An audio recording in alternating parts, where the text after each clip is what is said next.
एक radio active dating होती है। रेडियो एक्टिव डेटिंग में हम पुरानी चीज़ों की उम्र निकालते हैं, पुरानी चीज़ों की आयु निकालते हैं। इसमें यदि 10 गोलियां हैं, 10 गोलियां कुछ समय बाद 5 गोलियां रह जाती है तो वो समय उसकी हाफ लाइफ यानी अर्धायु कहलाती है। तो रेडियो एक्टिव डेटिंग के ज़रिए हम पुरानी चीज़ों की उम्र निकाल सकते हैं। इस आधार पर वैज्ञानिकों ने इस पृथ्वी पर जो निकाला है वो सबसे पहले आर्कियोलॉजिक एरा निकाला है, जो कि लगभग अब से 400 करोड़ साल से 200 करोड़ साल के बीच में हुआ है। इसमें केंद्रक रहित हमारी कोशिकाएं उत्पन्न हुई हैं, केंद्रक रहित कोशिकाएं उत्पन्न हुई हैं, फिर केंद्रक सहित कोशिकाएं उत्पन्न हुई हैं।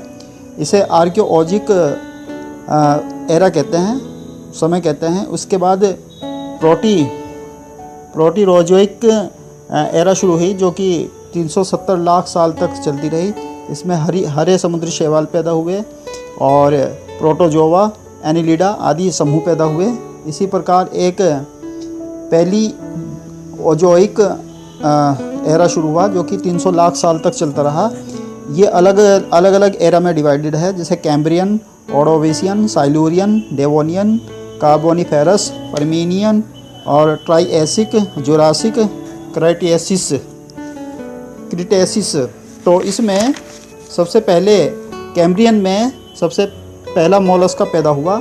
ऑर्डोविशियन में बिना जबड़ों वाली मछली पैदा हुई। साइलूरियम में बिच्छू तथा पंख रहित कीट पैदा हुए। डेवोनियन में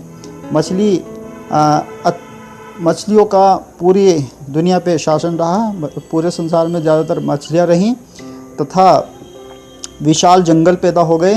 कार्बोनिफेरस में कीट पतंगे और मकड़ियाँ पैदा हुईं तथा खजूर जैसे पेड़ पौधे पैदा हुए।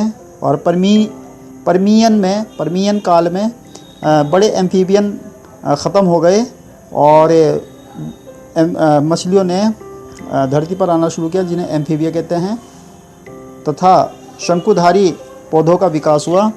इसी प्रकार ट्राइएसिक युग में हमारे कछुओं की उत्पत्ति हुई तथा एम्फीबियन बड़े बड़े ज़मीन पर रेंगने लगे।